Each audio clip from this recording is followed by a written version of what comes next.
Historiadores, ¿cuál es el momento más grande de Fornir en la historia? La batalla de Alesia. Julius César está atacando a algunos galos en la Francia moderna, y se esconden en un castillo en la cima de una colina. El ejército de César no es lo suficientemente grande como para llevarlos a todos a la vez, y los galos tienen refuerzos que vienen, por lo que un asedio es imposible. Entonces César solo construye un castillo más grande alrededor del que está atacando. Literalmente, acaba de construir 2 paredes consecutivas en un anillo alrededor del castillo. El primer ejército de Gaul ya era demasiado pequeño para derrotar a César, y sus fortificaciones solo le dieron una mayor ventaja. Los refuerzos tampoco pudieron derrotar al ejército de César ahora que estaba detrás de varias capas de pozos de espiga y paredes de tierra y madera. Además, los galos en el interior no tenían forma de comunicarse con los refuerzos afuera, por lo que no pudieron coordinar los ataques. Ambos ejércitos gálicos fueron derrotados cuando atacaron las fortificaciones recién construidas de César, y César salió victorioso. Probablemente sea mi batalla favorita de todos los tiempos. Dentro del castillo, los galos comentaron, solo debemos esperar, pues refuerzos están cerca para decidir el destino de César. Puede que decida aguardar, más allá de esta puerta, pero cuando lo haga, dijeron con orgullo, cerraremos el destino de César.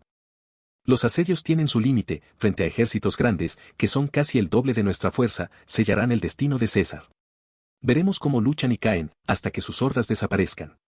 Pero entonces, César levantó un muro y murmuró, adelante. La construcción y uso del Barwolf, supuestamente el trebuchet más grande jamás construido. Cuando se desmontaba, llenaba 30 vagones. De todos modos, el rey Edward I construyó esto para asediar un castillo escocés. Pero antes de que se construyera, el pueblo escocés intentó rendirse. A lo que Edward respondió con un indicador no, en realidad respondió, no mereces ninguna gracia, pero debes rendirte a mi voluntad. En otras palabras, construí este trebuchet durante 40 días y definitivamente la voy a usar, y procedí a usar el trebuchet de todos modos. 30 carros para transportarlo y un mes para armarlo, ¿y pensaron que solo lo empaquetaría al rendirse? De ninguna manera. Bigot se va a desquitar con unas piedras. Entonces, cuando Francia exilia a Napoleón Bonaparte, la primera vez, no pensaron en cambiar el personal militar. Así que básicamente se acerca al primer puesto de avanzada francés al que llega, dice, sup, y comienza a reensamblar un ejército. Para cuando llegue a París, tiene suficientes fuerzas para que Francia sea como bueno. Bienvenido de nuevo. Se dice que se dirigió a los primeros soldados que encontró, cualquiera de ustedes que se atreva a desafiar al emperador, dispare. Los soldados vitorearon y lo apoyaron. Ferruccio Lamborghini era un hombre rico que era dueño de su compañía que construyó tractores. Habló con Ferrari sobre las imperfecciones de su automóvil y cómo mejorarlos y básicamente se rieron de un joven mecánico de tractores que intentaba contarles sobre los autos deportivos, por lo que decidió comenzar a hacer autos deportivos de lujo para competir con Ferrari, y por lo tanto, el rival de rival nació. Así que diría que el dedo medio de este tipo a Ferrari fue bastante notable. Cuando Ford estaba a punto de adquirir Ferrari, se dio cuenta de un detalle en la documentación que indicaba que no podría poseer el equipo de carreras de Ferrari. Esta situación generó descontento, y Enzo comentó que Ford no tenía la grandeza para manejar un equipo tan prestigioso.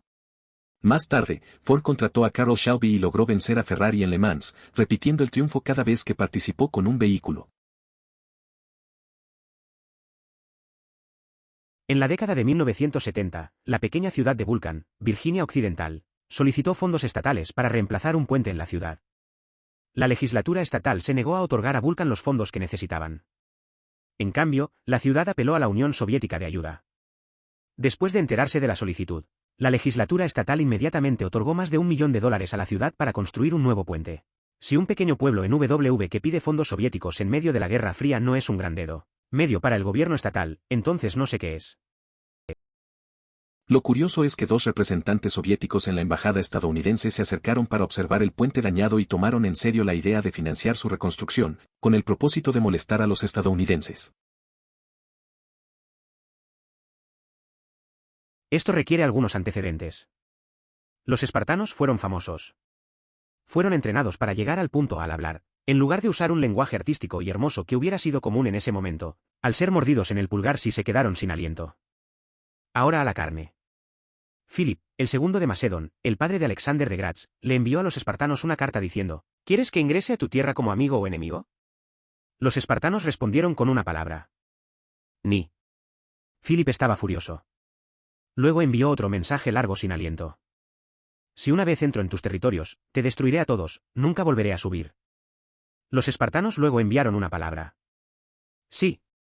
Era como poner la cabeza en la boca de un león y me encanta. Editar, estaba escribiendo en un automóvil. Disculpe los errores tipográficos. A pesar de que en este momento Esparta había perdido gran parte de su esplendor, no habría sido difícil vencer a esa ciudad-estado que se encontraba estancada. Correao Anusiraban fue un Shah de Irán en el CE de los años 500. Se hizo cargo de una ciudad, Antioquía, que solía pertenecer al Imperio Bizantino, dirigido por el emperador Justiniano, pero antes de que lo quemara, tenía arquitectos y un montón de otras personas atravesaban exactamente como se veían la ciudad y sus edificios. Luego construyó una nueva ciudad que se veía exactamente igual y la llamó Beantiac Correao, que se traduce aproximadamente en la mejor versión de Correao de Antiac. Y eso ni siquiera son todas las formas en que Correao troleó a Justinian. Recomiendo ver la serie Extra Credit en este tipo, es una locura. El rey Correao Anusiraban gobernó Irán en el siglo VI. Fue el 22º emperador de la dinastía sasánida que reinó sobre Persia. Es importante destacar que el término Irán comenzó a utilizarse para referirse a Persia en la década de 1930. Su legado sigue siendo recordado en la historia por sus contribuciones culturales y su influencia en la región. Cuando las tribus germánicas invadieron Gran Bretaña después de que los romanos se fueron, nombraron a los celtas nativos Welisk, que significa de extranjero, a pesar de que ellos mismos eran los extranjeros. Esa luego se convirtió en la palabra galés, que el inglés adoptó rápidamente para frases como Belch en una apuesta. Diar, toda la historia ha sido un dedo medio etimológico gigante para el galés. La historia de cómo los germanos llamaron Welisk a los celtas es interesante. Es curioso pensar que una palabra que se utilizó para designar a extranjeros se convirtió en una parte del idioma. Además, la forma en que se adaptó al inglés muestra cómo el lenguaje evoluciona con el tiempo. Al final, parece que la historia juega con las palabras de maneras inesperadas. Cuando Otto von Bismarck tenía unos 50 años, estaba caminando por una calle cuando un hombre corrió hacia él y le disparó 5 veces. Otto luego se dio la vuelta y comenzó a golpearlo la mierda absoluta hasta que algunos guardias armados vengan a ayudarlo. Cuando inspeccionaron a Otto en busca de heridas, descubrieron que los 5 golpearon, pero todos lo pusieron o rebotaron de sus costillas. Literalmente el canciller de hierro. Es curioso cómo algunas personas parecen tener una suerte increíble en situaciones extremas. Este tipo de historia me recuerda a un amigo al que le pasó algo similar. Estaba en una pelea, lo golpearon varias veces, pero al final salió casi ileso. Creo que a veces, la vida tiene formas extrañas de proteger a las personas. Esa experiencia cambió su forma de ver las cosas. Al final, se volvió más fuerte.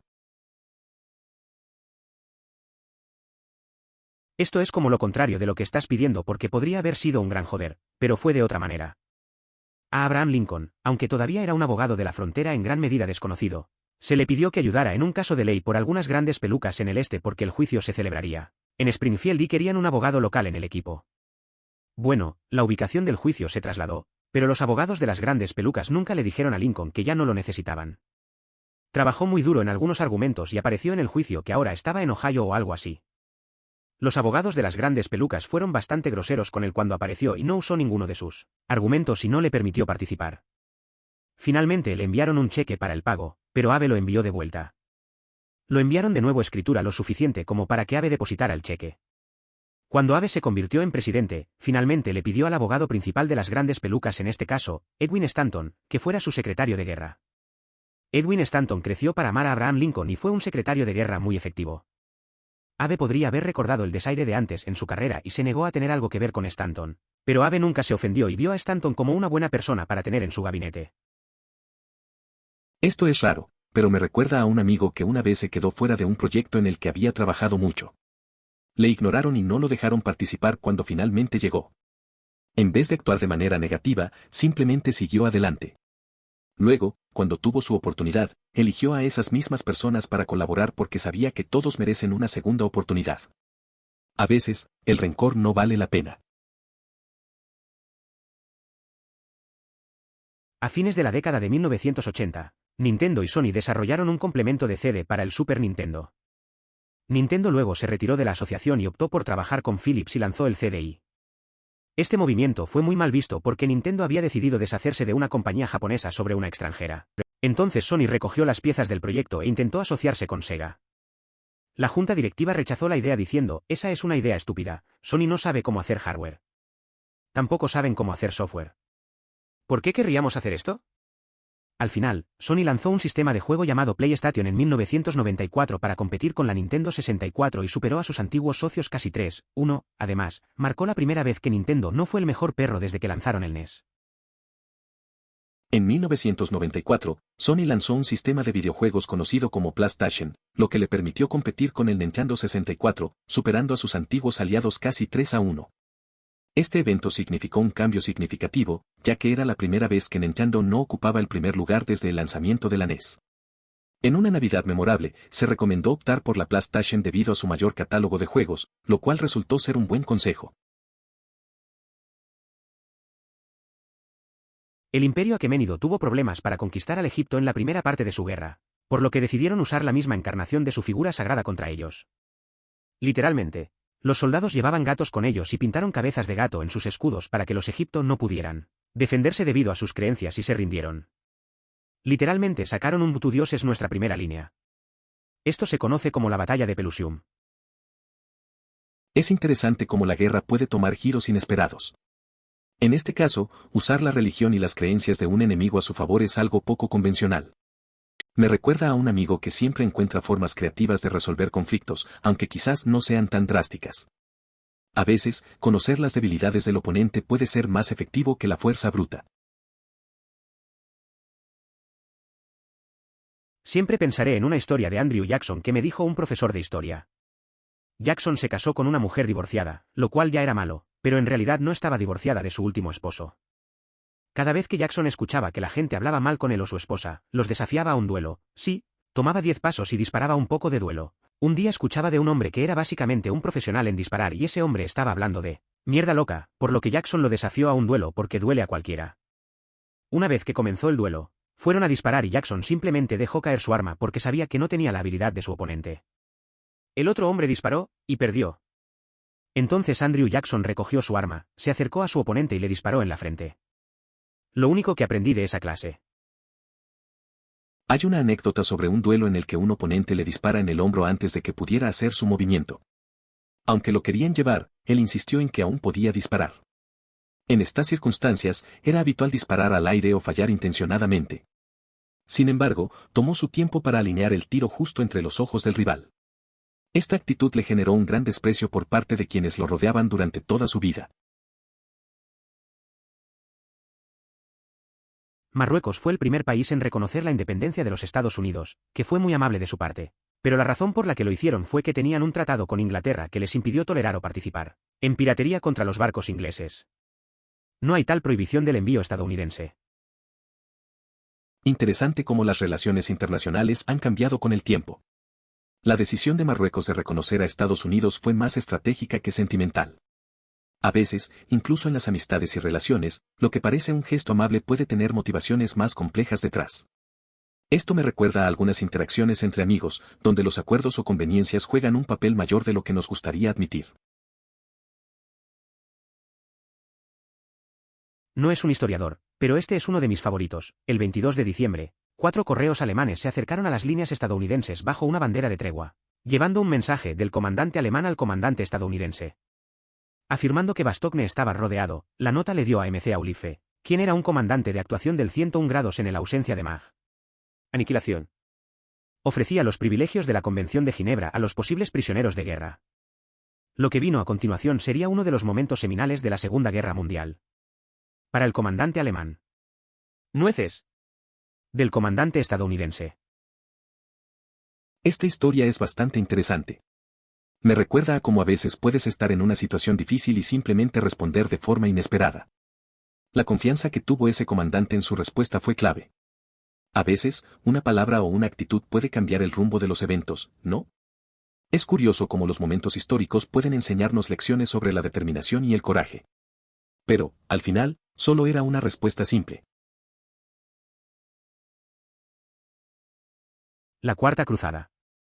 En su camino a Deusbult un poco más en la Tierra Santa, el ejército cruzado fue rastreado al despido de una ciudad cristiana, Tratando de restaurar un emperador bizantino depuesto, tuvo éxito pero luego se depositó nuevamente, por lo que despidió a Constantinopla, que conducía directamente al bloqueo de muerte final del Estado romano que había existido durante 2000 años. La Cuarta Cruzada es interesante. La cruzada empezó con el objetivo de ir a Tierra Santa, pero se desviaron y terminaron saqueando una ciudad cristiana. Intentaron ayudar a un emperador bizantino, pero eso no salió bien. Al final, saquearon Constantinopla, lo que debilitó gravemente el Imperio Romano. Es curioso cómo los planes pueden cambiar y tener repercusiones tan grandes en la historia. A veces todo se complica. No es un historiador, así que no sé mucho sobre esto, pero ¿recuerdas ese meme sobre la estatua de Lucifer caliente que este tipo construyó para una iglesia? Bueno, se consideraba demasiado atractivo y distraído para las chicas jóvenes de la iglesia, por lo que la eliminaron y encargaron al hermano de los muchachos que hicieran otra. La siguiente estatua se considera aún más caliente. Simplemente lo guardaron. No soy un experto en historia, pero esa historia de la estatua de Lucifer es curiosa. Es interesante cómo a veces el arte puede provocar reacciones inesperadas. Parece que quisieron manejar la situación, pero al final solo hicieron algo más atractivo. La ironía de lo que intentaban evitar es interesante. A veces, las decisiones que tomamos generan resultados contrarios a lo que se esperaba. Cuando Ford estaba a punto de comprar Ferrari, notó algo en el papeleo que decía que Ford no sería el propietario del equipo de carreras de Ferrari. Estaban molestos por esto y Enzo básicamente dijo que Ford era demasiado bajo para tener un equipo tan grande. Más tarde, Ford recluta a Shelby Carroll y vence a Ferrari en Le Mans y tiene cada vez desde que ingresaron a un automóvil. Es interesante cómo las cosas pueden cambiar en la competencia.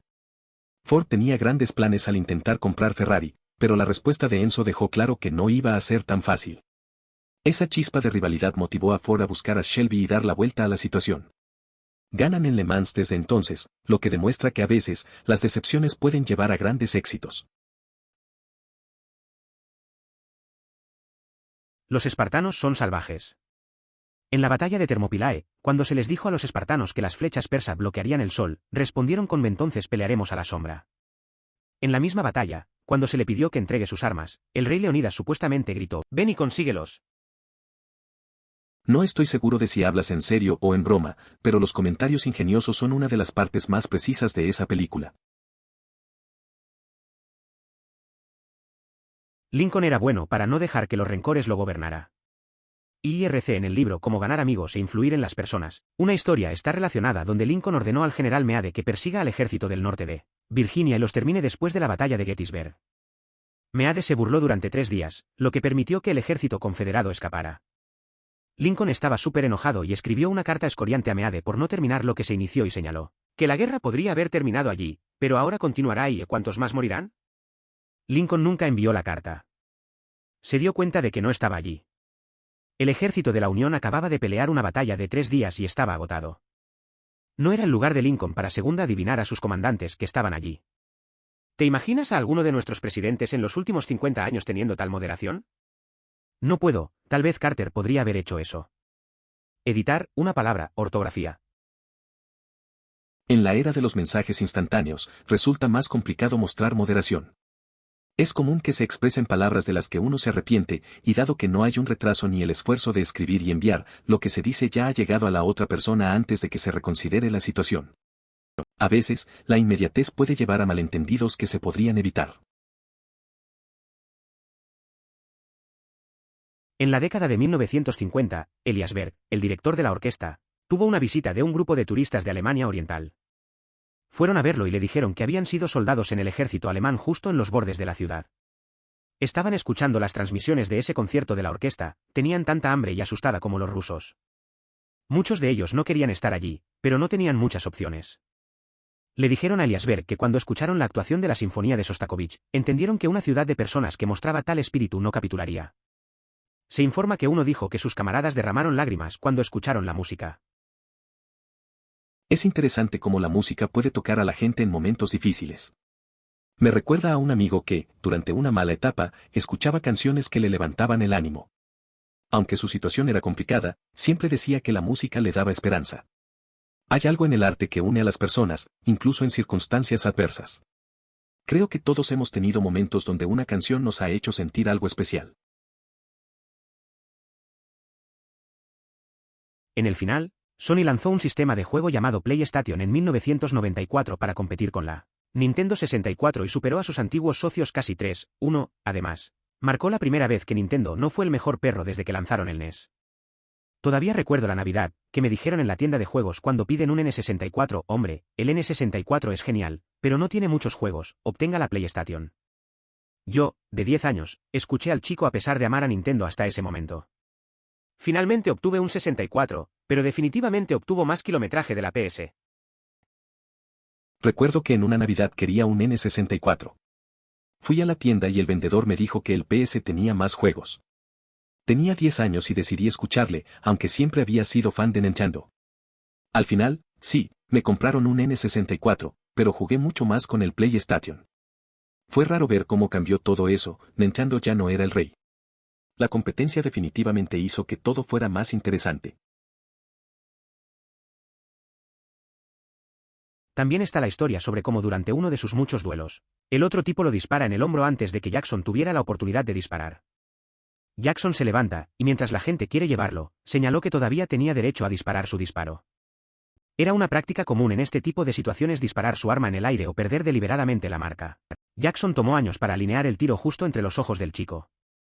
La gente lo odiaba por esto mientras viviera. La historia de Jackson es interesante. Durante un duelo, lo hieren en el hombro antes de que pudiera disparar.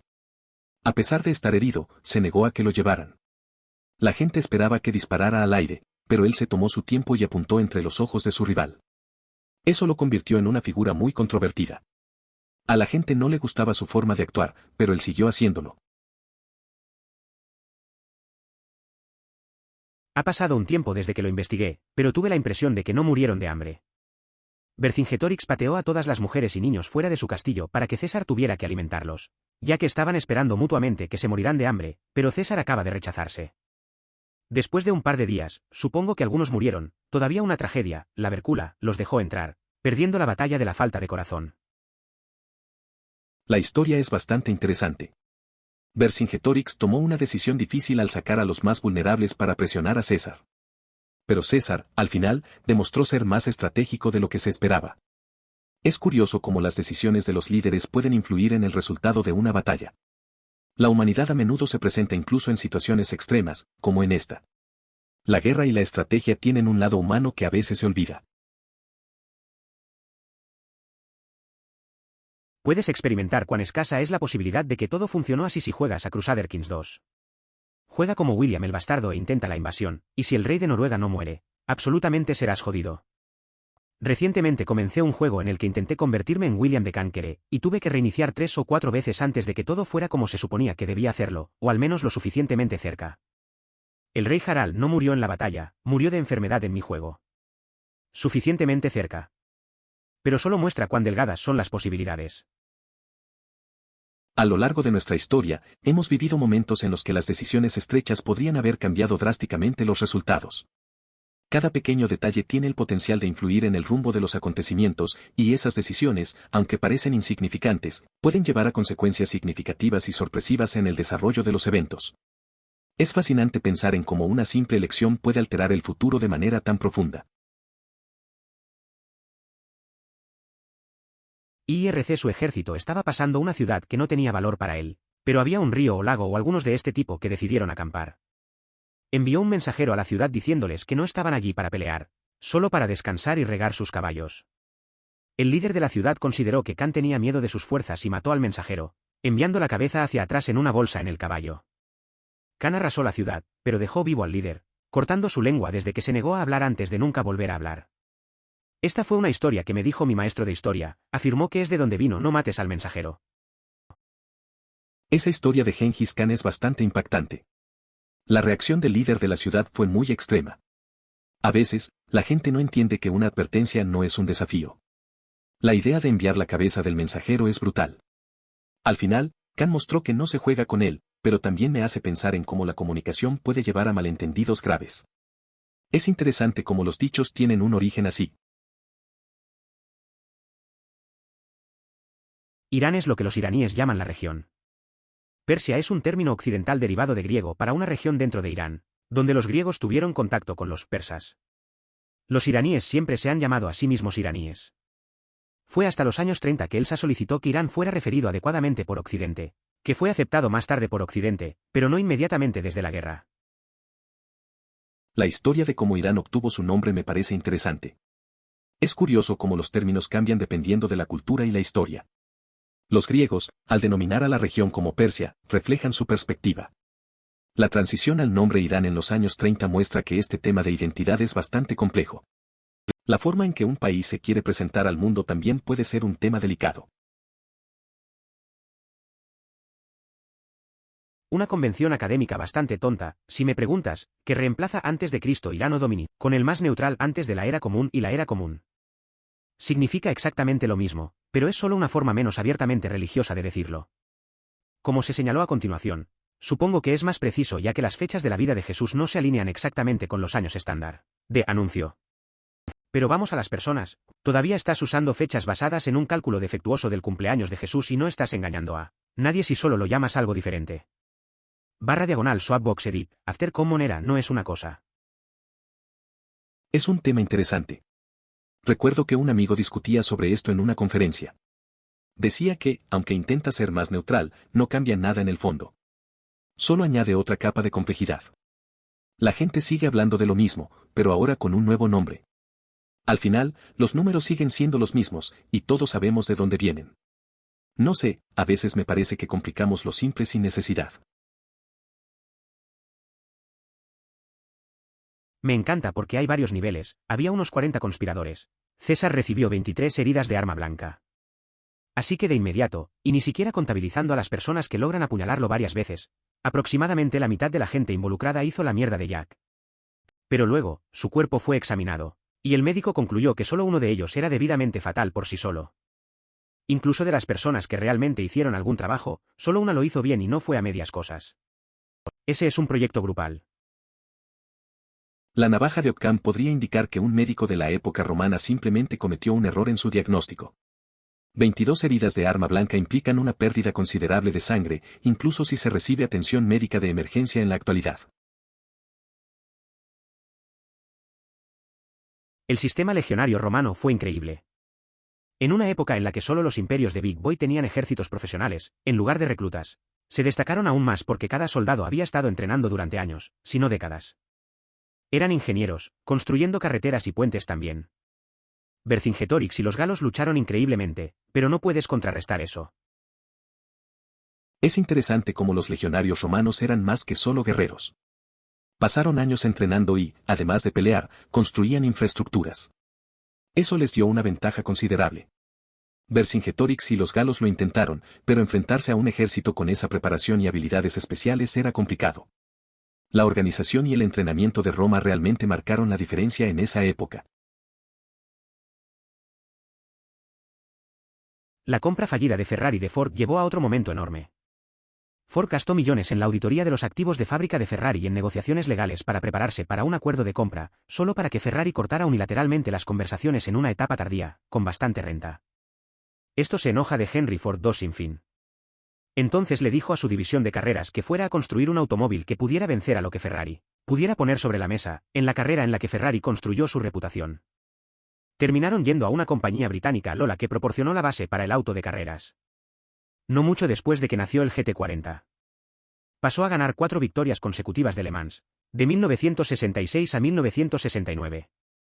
Permitiendo el caballo de brillo en vergüenza. Es curioso cómo a veces las decisiones de una empresa pueden provocar reacciones tan drásticas. Ford, al perder la compra de Ferrari, no solo se sintió decepcionado, sino que eso encendió una chispa creativa. El resultado fue el GT40, que no solo superó a Ferrari en la pista, sino que también dejó una huella en la historia del automovilismo. Es un buen recordatorio de que a veces las rivalidades pueden llevar a grandes logros. ¿Qué?